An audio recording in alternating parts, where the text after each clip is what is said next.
Good day. How are you? Amazing. Life is amazing. Sometimes we don't really take the opportunity to realize that what we've accomplished thus far is a true achievement. I have a joke. Sometimes I say, when my child first wrote their name, imagine if they were an adult and then they first wrote their name, how we would perceive them. But there are things in this world that are easy for some and difficult for others, and challenges that they overcome. And I feel every accomplishment is worth the applause. I recall the time I graduated from college the first time, and my uncle had hyped me up, and he was like, "What is this, your master's?" And I had said, "No, it's my associate's." And it was kind of like a silence. And honestly, with every achievement I've ever accomplished, I award myself and I applaud myself. One of my biggest applauders, I guess you could say, or people that always made me feel that my work was important, was my father. And he had so many names for me, many names. He sometimes called me Wonder Woman when I was being a person who was looking for justice. He would also call me Blackie. That was my endearing name. That's my middle name. But he would also call me Chiquitita. Chiquitita, what's wrong? He would come into the room. Chiquitita, what happened? Chiquitita, are you okay?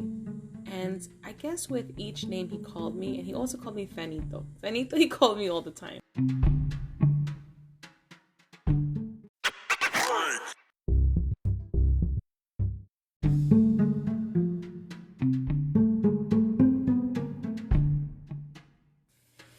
This name stood out to me because I knew he identified that I wasn't myself, that something wasn't right, that maybe I was happy but sad. And it was also my happy little moments and things that happened in our lives. So the Chiquitita story is really about my father. And for a long time, I've been dying to tell his story. And now I want to say his story.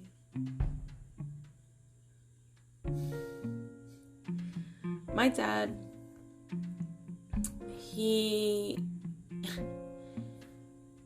my dad came to this country from South America, Bolivia, La Paz. He came here, from my understanding of his story, because his father was working within the government of his country, and what was told to me that his father was assassinated in front of his family. At the time, his mother panicked for her sons, and she knew that she had to figure out something for them. My father, people were looking at to either put him in some type of military or some type of something, but as a retaliation against his father. So his mom went and applied for an F1 status in America so that he can have an education. And he was 15. He had legal documentation to come to this country, and he was on a student visa. In the time that my father was in this country, he studied, he did everything his mother asked him to do. He did his education, he did everything. He did so much education. He changed in a sense that he kind of felt that he was American and living an American artist dream because he was an artist. But his sense of Bolivia was far behind him. And not that he let go of his Bolivian roots, because he spoke to his mother, he, sent money home, but it was his assimilation process into the American system. So time had passed and his English was not great, but he picked up work and different things, and he constantly updated his status. So the whole time he was here, he was under legal resident status. Over the years, he would constantly take care and do different things and, figure out different things. He became an instrumentalist. He had the genius talent of being able to play any instrument. And sometimes he would go hang out at this club called CBGB's. And there he would, if Blondie was on stage, or if the Beastie Boys were on stage, or if he was hanging out with the New York Dolls, he would play his instruments for them. Like while they were on stage, they would be like, get up here. And they would call him, his stage name was Fenor Sex, which is kind of funny. And he would go on stage and he would rock on. He was quite amazing at that. And he was also a bouncer at a club. And his handiwork, he became a carpenter and all these different things. He was a man of all trades. And he would say to me a lot, which made me laugh. People would say, oh, you're a jack of all trades and a master of none. And he would say, no, I'm a jack of all trades and a master of one, this one. And I always say that because my father had so many funny sayings. I have to say them. Like, he would say so many things to people, and you'll hear me saying them throughout this. But so after a period of time, he came across my mom, and my mom was a very tiny, ferocious woman, and she doesn't take no for an answer. And I don't know if my father was in a relationship, but she went and told him that he was with her at that point. My mother had left another relationship that was abusive, and when they found each other, it was really kismet. I mean, throughout my whole life, they were always truly in love. I have never seen people in love like that. So when I think of what it is to be in love, I think of my parents and how they treated each other. Well, she had taught him better English, and he had taught her Spanish. And my mom had spoken other languages, but their love for each other needed no language. They were just in sync. My father did everything he could to be an excellent father, an excellent husband. When they got married, they waited a long time to get married because my mom had a bad relationship, a terrible divorce, and she didn't want to have that problem again. So my mom ended up staying with my father and having 3 children, me and my sister and our brother who passed away before I was born. And then they decided to get married. So they didn't get married, I think, until I was 6, and my sister was 8 around that time. Anyway, once they got married, and now at this time, my father's in his 30s. He's been in this country at that point for over, 15, 16 years legally. I have to keep emphasizing that because it's important to understand that there was no illegal transaction in the way he entered this country. Well, my mom had gotten very sick, and my father had to take care of her, and we all had to. And there was some points in his journey that were heart-wrenching, that he saw his wife fading away in illness.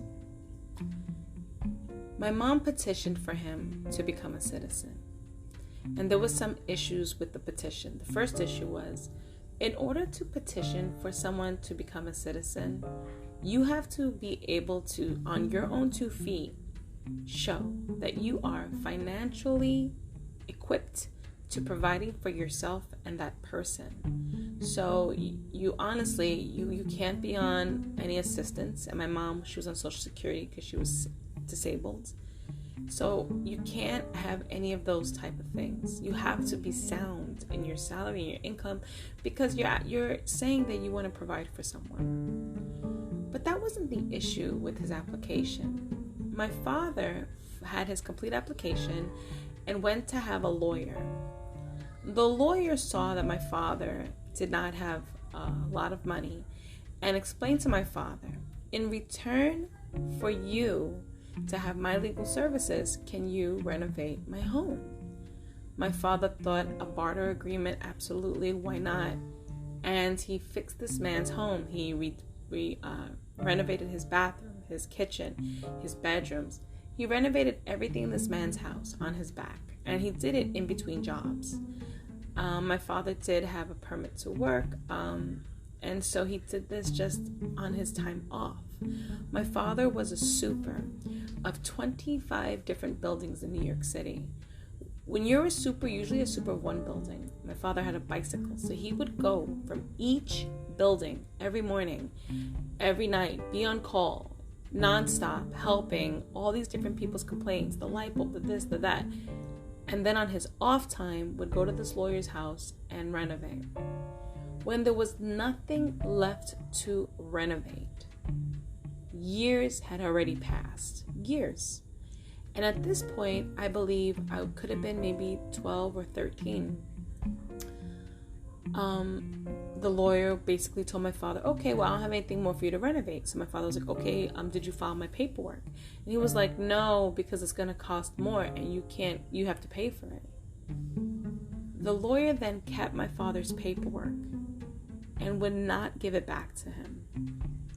And no matter what we tried to do, the lost time of the paperwork worked against my father. So in an emergency, my mother reached out to her parents and we tried to figure out different things. There was nothing wrong with his status. There was nothing wrong at the time. He was legally a resident with a visa, but he just needed his paperwork filed for his marriage so he could become a citizen. That paperwork never got filed. The lawyer never did it. So for years, my father just stood with his status. When my mom had passed away at the time, the president in office made a bill, and it was the widow's bill. So if your husband or wife passed away and you were married to them and you weren't a citizen, you were granted the legal right to stay as a widower. So now he did not need any documentation to stay in this country because the widower's bill protected his status. Although my father yearned to say, I am a citizen, this is what kept him awake at night. And, at the time I tried to help my father figure those things out. But they were always there in the back burner, waiting. But he had no fear to do anything he felt as a person in this country because he had the right to stay. One day, at this time, I found out that I was pregnant. I'm already married, my sister also, and my father was already a grandfather, and my mom was long gone. She had passed away already, and my father was doing grandfather duties, and his job as a grandfather was he would pick up his granddaughter from school and bring her to her other grandmother's house until her mommy was able to get home from work. And my father would do that. He would pick her up from school every day and bring her to her grandma's house. And so my father was living with me in my home in Greenpoint. And I had just had a baby. My baby was just born. It was my first son. And it was a Friday, and he didn't pick up his granddaughter. So we all thought that was strange, and the school called, and my sister had to figure that out. And all of a sudden, I got a call from the police station. And they were like, hi, are you so-and-so? And I was like, yes. And they're like, your father was picked up. He's in Rikers. I'm like, Rikers? Wow, okay. My father truly has never done a crime. And at that point, he was in this country for about 40 years. So I figure out who to contact in Rikers. I go through all the rigmarole, and I find out that they made a mistake. My father was getting on the train to go towards, because we lived in Brooklyn at the time, to go to Washington Heights in New York, and a bunch of kids jumped the turnstile. At the time the kids had jumped the turnstile, my father happened to be there swiping his Metro card. Now, my sister had provided a Metro card for him, an unlimited weekly Metro card. So every week, and if you don't know what a Metro card is, a Metro card is something in New York City that you buy, and it's a card that you swipe to get onto the New York transit system. So my father had swiped his Metro card, and he was legal. Everything was fine. He didn't do anything wrong. He's walking, and he has all his stuff, children's books for his granddaughter, all these different things. And they grab all the guys that jumped, and they grab my father. They book him. They take him to the police station. They arrest those guys. And when they get to Rikers, it dawns on them, okay, wait a second. He has his Metro card. We see that he has a swipe. Okay, he didn't do a crime. This is a mistake. He shouldn't have been arrested. But it's Friday. So they explained to me it's a big mistake. Unfortunately, your father has to stay here until Monday because Friday, the weekend, there's no pickup, no drop off. So he's going to stay here until Monday. And then on Monday, he'll be released to One Police Plaza. And, it was a misunderstanding. He shouldn't have been arrested. I'm like, oh my God, is he okay? I'm like, listen, my father's very sick. He has a lot of issues. He takes medicine. They're like, well, we don't have any of his medicine here. So there was nothing I could provide for my father. So I'm frantic. I call my sister. We're trying to figure it out. Monday comes and I contact One Police Station. I'm like, oh my God, hello. I just need to know, can I come pick up my father today? I just want to make sure everything's okay. They were like, unfortunately, he was released to ICE. So at that point, I was like, well, why would he be released to ICE? I'm just curious. ICE is the U.S. Immigration and Customs Enforcement. And they were like, well, the problem is when your father was arrested, we booked him, we had to run his records and information, and it showed that he was not a citizen. So now he's considered, an immigrant. And I'm like, yes, but he's legal. They're like, right. But the crime that occurred is against the country. I'm like, oh, what's the crime? And they were like, well, jumping the turnstile is stealing from the country, and because it's metro, it's federal level. When you jump the turnstile, it's not just where you live. So I'm like, okay, so it involves interstate. Now, what they didn't realize is that I was studying to be a paralegal, and my specialty was immigration and family law. So I'm like, so you're talking about, interstate? He's like, correct.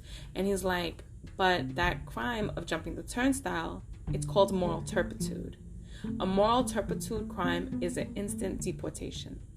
So I said, wait a second. There's a mistake because he was wrongfully arrested. He was like, oh, okay. So you have to go to Varick Street to ICE where they hold the detainees. And you have to bring a paperwork from our office that the arresting officer filled out that it was an error. I was like, oh my God, okay. So immediately I leave work. I run over there because I worked on Wall Street. I ran over, got the paperwork, and I ran to that police station. I had to then go to the police station, not just any police station, the police station where that officer worked. I walk into the police station. I was like, hi, hello, how you doing? On Friday, blah, blah, blah. And I explained the whole situation. They're like, oh, yes, we picked up your father. Yes, it was a mistake. I was like, great. Thank you so much. Can you fill out this paperwork to state that it was an error? And so that I can go and have my father released because it's a wrongful arrest. Oh, no, we can't do that. I'm like, why not? So I'm talking to the arresting officer, and he says he can't do it because if he writes on a form that he arrested someone, then he's going to get in trouble with his sergeant. And I was like, okay, so what's the worst that can happen? He was like, well, it's a violation and I'm going to get in trouble and blah, blah, blah. And I said, okay, I understand what you're going to go through. A penalty, a warning. My father's going to get deported. And I said, not only is he going to get deported, he's wrongfully arrested, and he's been in this country for 45 years. He doesn't know anything outside of this country. He's been here. This is his home. He was like, yeah, it's unfortunate. I'm sorry, nothing I can do. So then I asked to speak to his sergeant, and I asked to speak to everybody that I could speak to. Then I go to the CRB, and I figured, let me go to the CRB and make a complaint because I don't know what to do. And, there you go and you speak to someone and you file a complaint about an officer or something, but there was nothing they can do about his willingness to fill out the form. So I go to Varick and I'm like, you know what? Let me go see my father. Let me see what's going on. I go to the detaining office and they won't let me see him. And they're like, you can only come on this day between this hour and this hour. Otherwise, he's not allowed visitors. And I'm like, listen, I don't know what's going on. I just need to see him, please. He needs medicine. I gotta just check on him. And they're like, no. But then I thought, I'm gonna be stern. So I spoke sternly. And I spoke like I owned the situation. Like, let me speak to my father. And then they gave in and they let me see him. I see my father and he's like beaten up. And I look at him and I'm like, are you okay?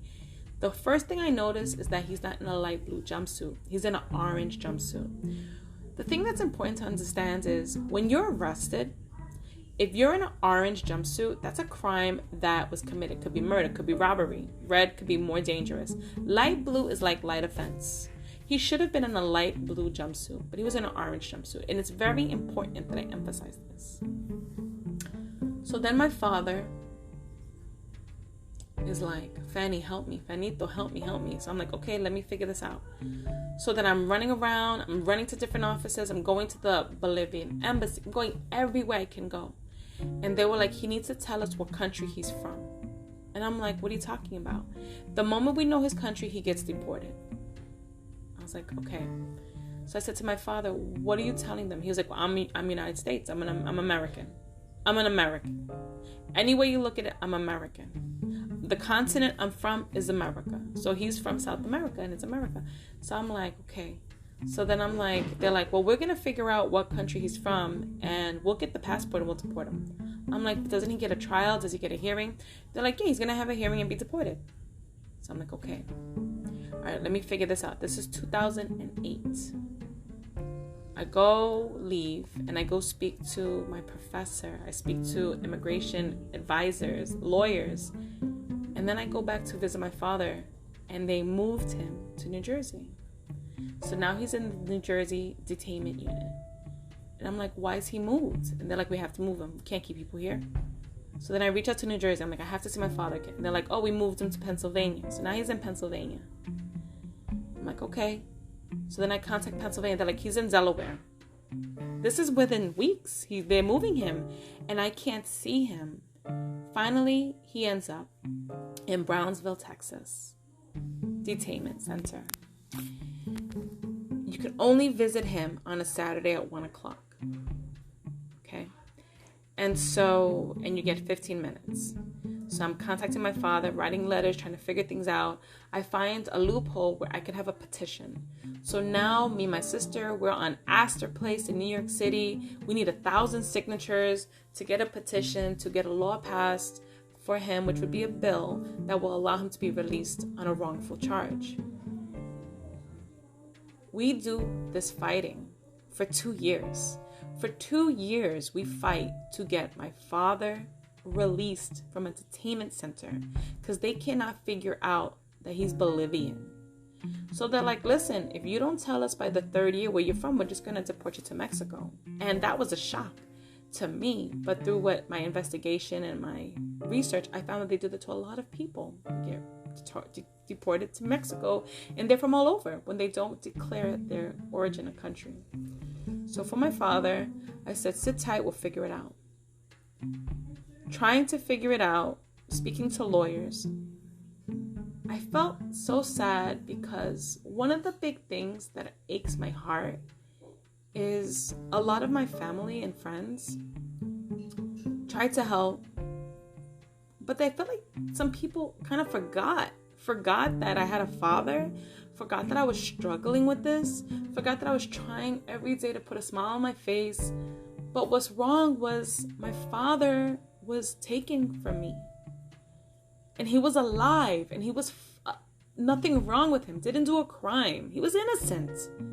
But there was nobody that really was like, Fanny, what are we doing? What's the plan? What's the plan? No, there was really not a lot of that participation. Some of my family members wrote letters and tried to help with petitions. I know my sister had a dear friend who wrote a letter to my father. One family member wrote a letter to my father that was horrible. And I can never ever forgive it. It was a horrible letter that my father cried to me about, that he received the letter. One family member told me, well, if he did the crime, he should pay the time. And I had to laugh because there was no crime. He didn't do anything wrong. The other part was some people in my family or my friends would say to me, oh, but girl, you white. You don't know what it's like to suffer.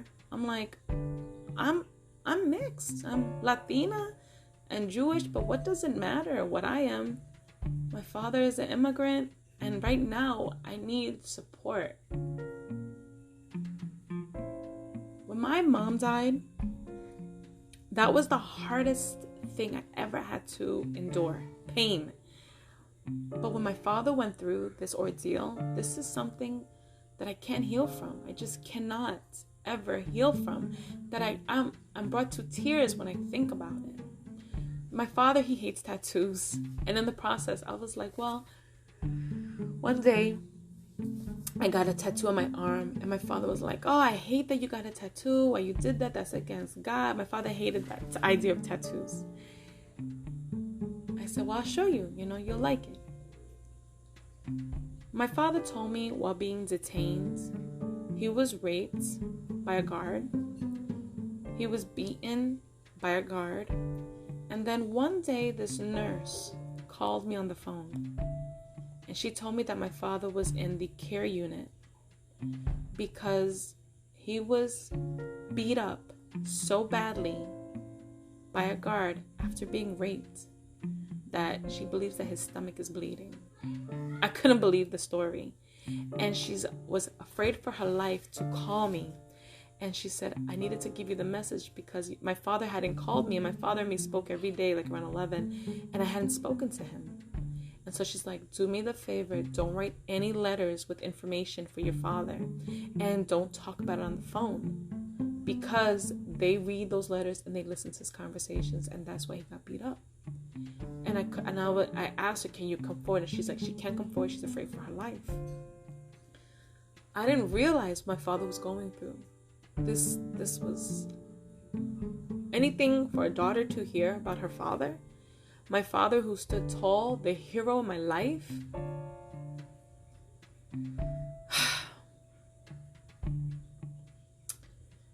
So the next day, I put money in his commissary. I was like, let me put money in there just in case he needs something, food or whatever. And I got this call from some lady. I think, and now I feel like I'm mixing up my memory. Maybe my sister got the call. One of us got the call. My father was in Florida. And I'm like, why are you in Florida? So she's like, listen, your father wants to speak to you and tell you what's going on. And we're not allowed to do this, but I'm going to do it for your father because he's a good man. And that's the thing about my father. No matter where he was, people loved him because of who he was. So I'm like, what's going on? He's like, Fanny, I love you, but I'm being deported right now. I couldn't believe it. They were deporting him to Bolivia. The other thing is my father had filed amnesty for Bolivia because he was afraid of being killed like his father. And the amnesty paperwork never went through because the lawyer never filed it. So in his mind, he filed. I said, he cannot be deported. He is part of the Widowers Act. I'll explain this to the lady on the phone. He is a widower. He has every right to be here. She was like, he's already on the plane. And they deported my father. My second son was born in 2010. It was now 2011. And me and my sister told our husbands, watch our children. And we jumped on a plane to La Paz, Bolivia, our lineage's country of origin, to see our father that we were not allowed to see. since 2008. We get on the plane, we run over there. My father sees us. He greets us on the plane. At first glance, I didn't know that was my father. I looked at him, and that was him. He had become a little viejito, a little old man. My sister and I, this man at this time had grandchildren. Didn't even know my son. The other thing my father, that had happened to him throughout his life, he had lost his teeth. So when I saw my father, he had a full set of teeth. I was blown away. I couldn't believe he had beautiful teeth. It was one thing that blew my mind, because he always had a denture, some type of bridge. And the last denture he had, he was in the train, he sneezed, and it came out of his face, and it fell into the tracks. And the train went right over them, and there they were. And I said to my father, I always said, if I ever win the lottery, I'm getting you implants. And I would always say this. It turns out his cousin was a dentist in Bolivia. And when they arrived, they felt so much sadness for him. They provided him full implants, top and bottom, for free. My father, the whole time, eating apples, eating meat. Like, I had to laugh at those things. Me and my sister, we hugged our father. We loved our father. We hugged him. From La Paz, we were staying in a hotel. And I couldn't believe how beautiful the country was. I have traveled a lot in my life, but I had never been to Bolivia, his country, our country. And it was beautiful. It was the sights, the valley, the amazing art, the food. Everything was exactly how I couldn't believe. It was magical. And I was with my sister and my father. We then had to travel and take a bus to Cochabamba, because that's where my father was living, in Cochabamba, in his mother's house. I finally was going to see my grandmother, Gichi. Gichi is my grandma. It's my father's mom. When the last time I had saw my grandma, I was about 10. My grandma lived in Bolivia and oftentimes didn't travel to the United States. But I would talk to her on the phone. And my love for her was just as strong, although I didn't see her. We arrived in Cochabamba after some strange bus ride where we had to hide. And my father was so proud to show us the country, the cities, just anything he could show us. In one part on the way to traveling, we came across this square in Cochabamba where there was selling of different foods. And I said to my father, oh my goodness, is that an empanada? He was like, yeah, you want one? And I was like, okay. And so I ate it. And I was like, oh my God, this is delicious. I was like, what is this, chicken? And he was like, Fanny, there's no chickens over here. And there was only pigeons. It was a pigeon empanada. I almost died. I guess pigeons from New York must taste good too. So it was an amazing travel to see him okay. He was in a lot of pain. Something about him was different. His walk was different. He wasn't standing tall. His side hurt him. He had to have an operation and so many things. And I had brought with me all his iron pills because I know he suffered from anemia. When we went to Bolivia and we saw my grandma, she was in bed, bedridden. Her hair was white and long. Her nails were long. And it was a sight out of a storybook. We walked into her house and we saw her. My father's brother, the little brother, was very nasty. And my father said he tried to beat him up multiple times since he's arrived. I couldn't believe how this man who I spoke to on the phone, who was always often loving, didn't even recognize me and my sister. But then I noticed something also, a level of corruption on my father. My grandmother, Gichi, had given everything into his name. And some of the family that's been living there was in an uproar because my father had legally the right of the land. Some of the benefits that happened for my father was my grandmother had always maintained his paperwork, paid the taxes, anything that my father needed the whole time he was in the United States. So he was entitled to retire in Bolivia. They had a retirement for him. The retirement was $50 United States and about 300 Bolivianos a month.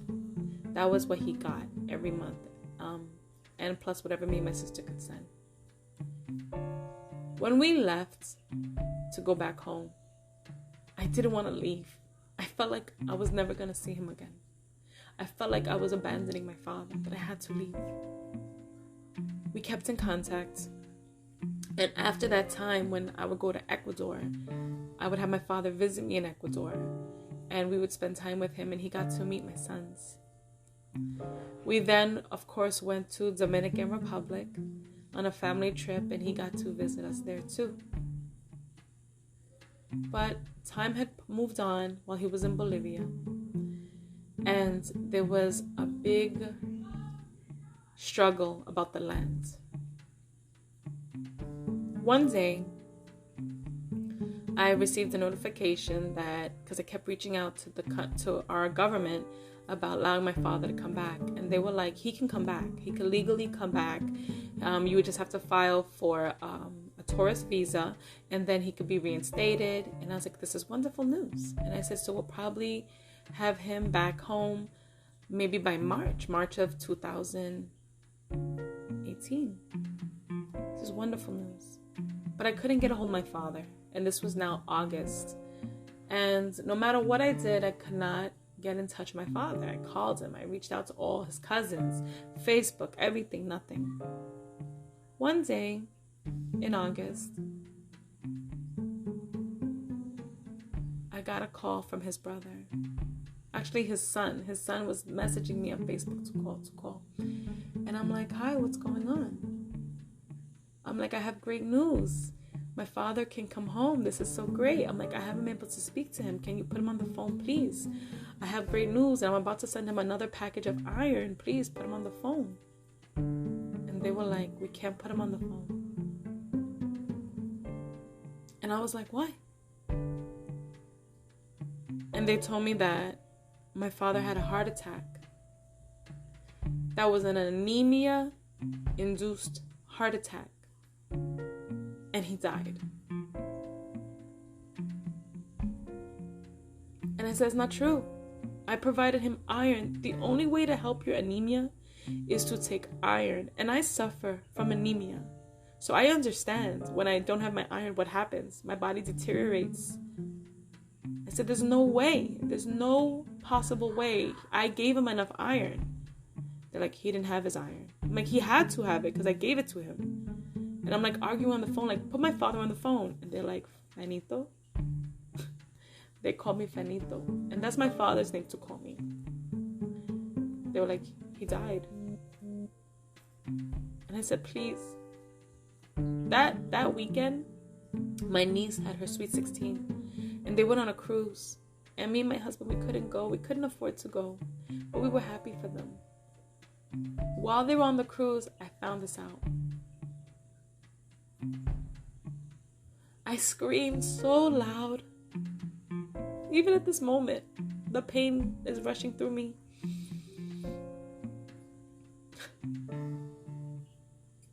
I still to this day don't believe it.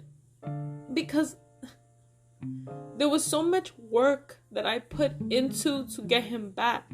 Those hours needed to be accounted for. His life had value. This man, everybody who met him loved him. He had to be tough in our neighborhood, but he was respected.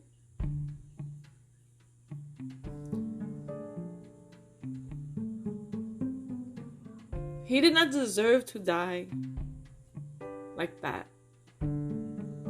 I don't even know if how he died was true, because then other family members told me that he was murdered for the land. I didn't know who to believe.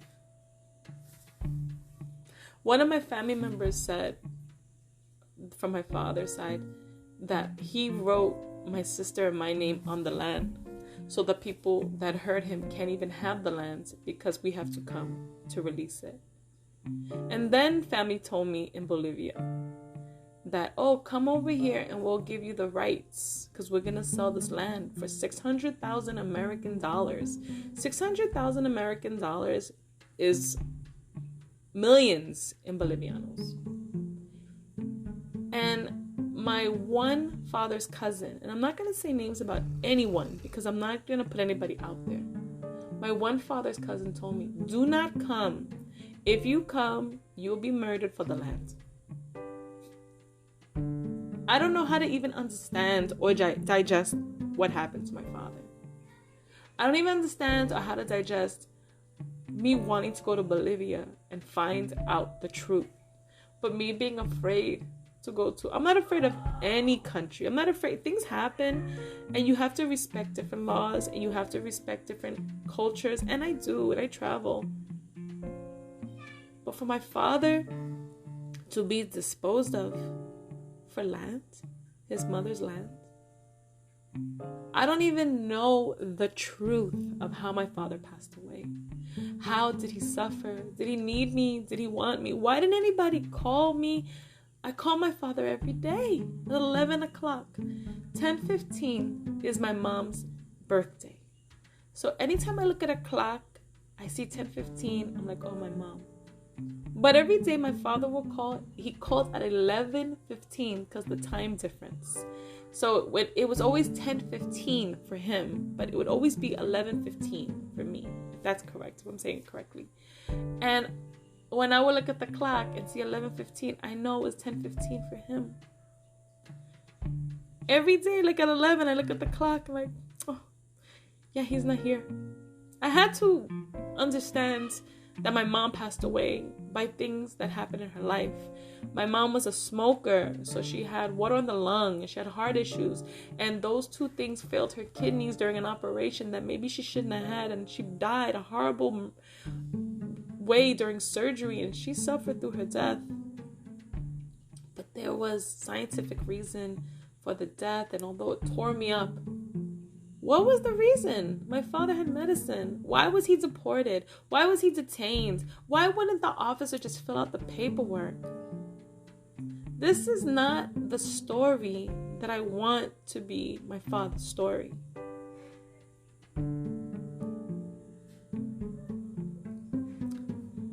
I want to tell you what his story should be. If you don't mind, hold on for a little bit longer, and we'll be right back.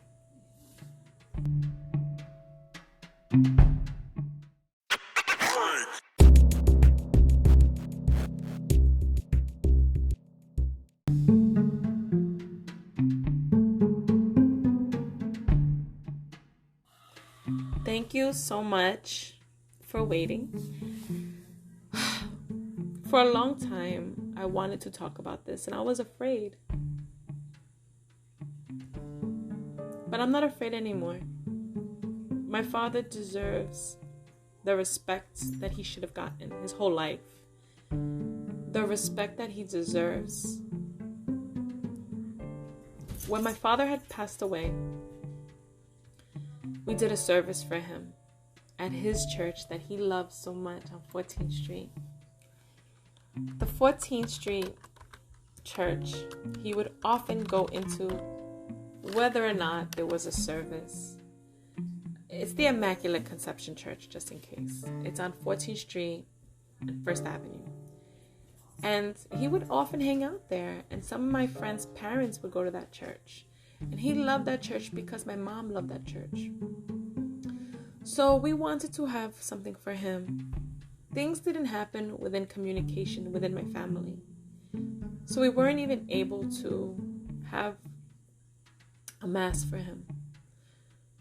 But it's still, I told everyone, meet me at the church for him. And we will come in congregation of a mass on his behalf. So I decided to try to contact anyone I could that was his friend. Anyone I could that came into contact with him. I know that dear people in my life that looked to my father a certain way. My sweet friends that I grew up with, that oftentimes I looked at like a brother. My friend Pocholo, he was there. My father's friend Doug was there. I reached out to Joaquin. I reached out to Darlene. I reached out to anyone in his life that knew and loved him. I reached out to Blondie. I reached out to Beastie Boys. I reached out to the New York Dolls. I reached out to the Ramones. I reached out to Trafalgar, the company. I reached out to Mrs. Lining. I reached out to Stuyvesant Town. I reached out to the buildings that he worked for, to anybody that knew him. I reached out to the lawyer that honestly served malpractice against my father. I reached out to anyone that knew my father. The net was cast out. And I said, don't come to this mass for me. My father died. That's my pain. But it's not about me. Your friend passed away. Your uncle passed away. Your cousin passed away. Your nephew passed away. Your ex-love passed away. Your former employee passed away. Your friend passed away. Your father-in-law passed away. Your grandfather passed away. He passed away. Please come to show respect for him.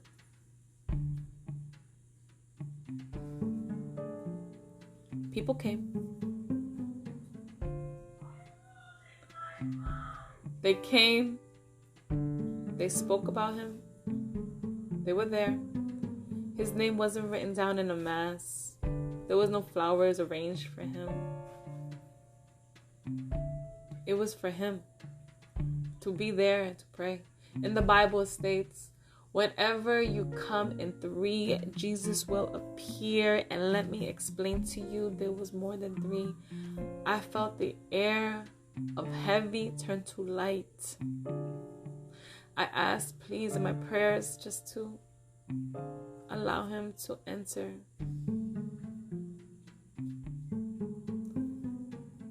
My father, while in Bolivia, saw his mother die.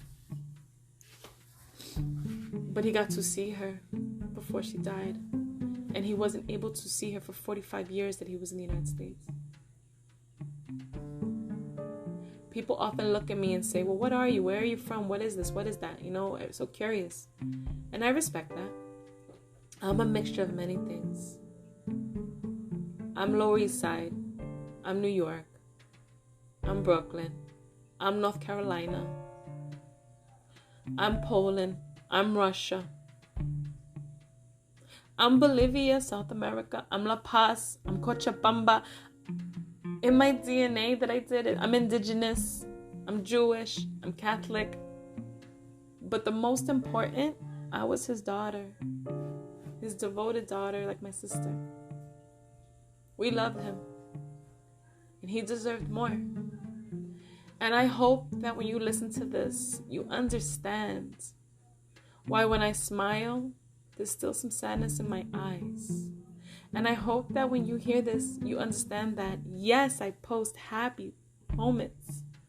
But to be true to everyone, I need to post real, raw moments too. My father would say, Chiquitita, tell me the truth. And I would look at him like, what, papi? And he was saying, what's wrong? And I'm like, nothing. So that little Chiquitita, even though that little picture that I posted on my blog is cute, even though I have a t-shirt for Chiquitita, there's so much pain in her heart. But we need to understand that with this pain and these obstacles that we overcome, we learn something. We learn a truth. And we create a movement, a message that we cultivate and we transcend to the people around us, that they can find healing in. Because sometimes in life, there's no healing unless you recognize that it takes your heart and your passion to want to heal. This has been my therapy on this journey of Fantastic Life. Thank you so much for listening. Take care.